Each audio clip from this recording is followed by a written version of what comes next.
Hi, Bill here. In late 2013, I played a number of training games, practice games, with the chess engine Houdini, which at the time was the strongest in the world. I played it on my computer, which is fairly fast, about 3 gigahertz, in a 5-minute game. And in this game, I managed to win. I had a number of games which were drawn, and a number which I lost. Okay, so I was white, so it started with e4, Sicilian defence, main line so far. Black played e6, so I thought I'd play c3 and aim for an advanced French. d5, e5. Now black has an interesting move here, but I didn't think Houdini would do it. It's d4, which is a bit annoying for white. So, that said, black brought the knight out, d4, so transpose into an advanced French. Bishop d7 is one of the lines. Bishop e2, main line. a6, a little bit unusual. Maybe the idea is to play bishop b5 at some point and swap off this bad bishop. So I suspect it's still in its opening book at the moment. Castled. I was pretty much out of mind by this stage. Rook c8. And a3, that's a standard idea in the advanced. White wants to play b4 and gain some space on the queen side. Black exchange pawns. Now white has the weak pawn on the d4 square, the backward pawn. Black develops, gets ready maybe to bring the knight to f5 and hit the pawn at some stage.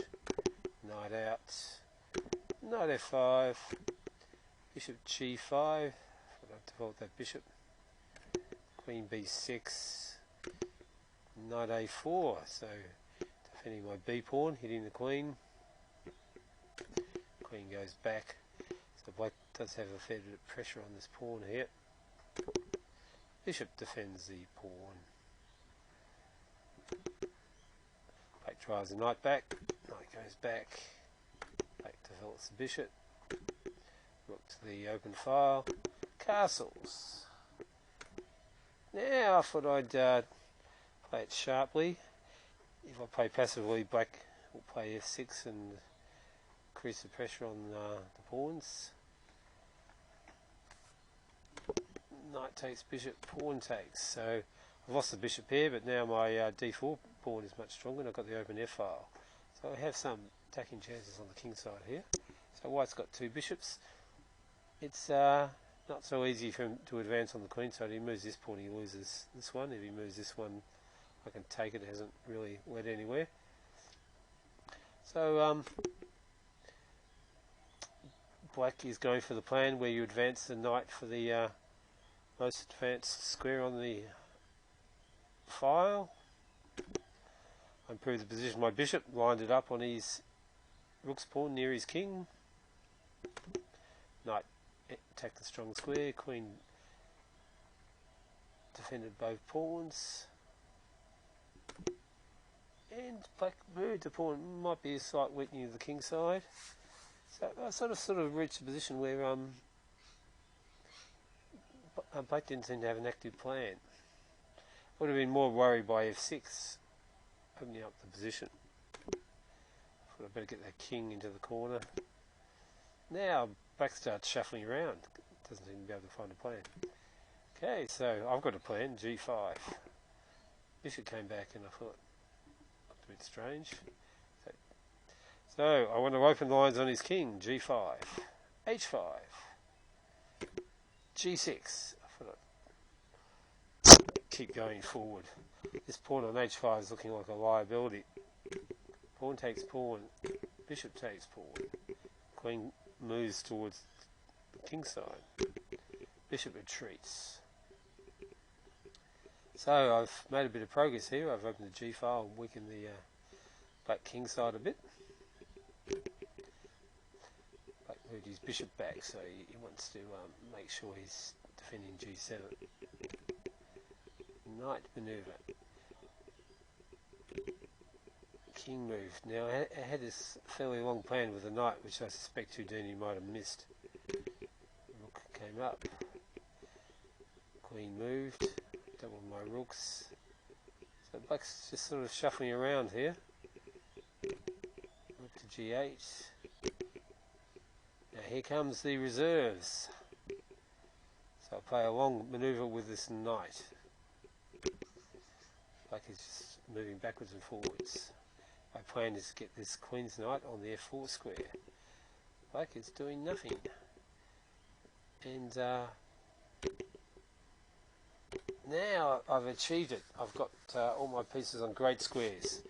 The rook's doubled on a half open file near the king. I've got two knights attacking squares near the king. A bishop on the long diagonal, hitting a square in front of the king. Queen's lined up on the H pawn and also can get onto the diagonal near the king. Got my piece on great squares. So I had a very long knight manoeuvre here, which Houdini mightn't have searched deeply enough, given it's would have been applying reductions to those variations. So black sacked the exchange. It's just too much pressure on the king side. So if I double the pawns, now I've got a lever. I've got the F5 pawn break at some stage. And he's got some chronic weaknesses on the king side. That's this pawn, and the square. Rook defends the second rank. Knight hops in. Okay, so I'm attacking the G7 square. Pawn attacks rook. So yeah, I'll swap my two rooks for the queen just to open his king up. Queen takes, rook takes, rook takes.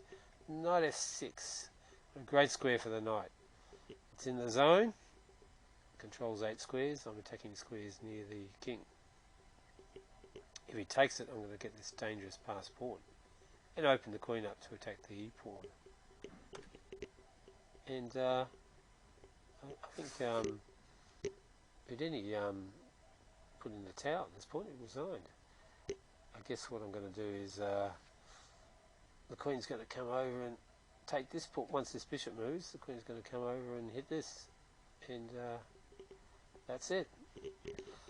So that's the only time I've beaten Houdini, though I did have a number of draws, and probably would have been tougher if Houdini had more time. Okay, thank you for watching.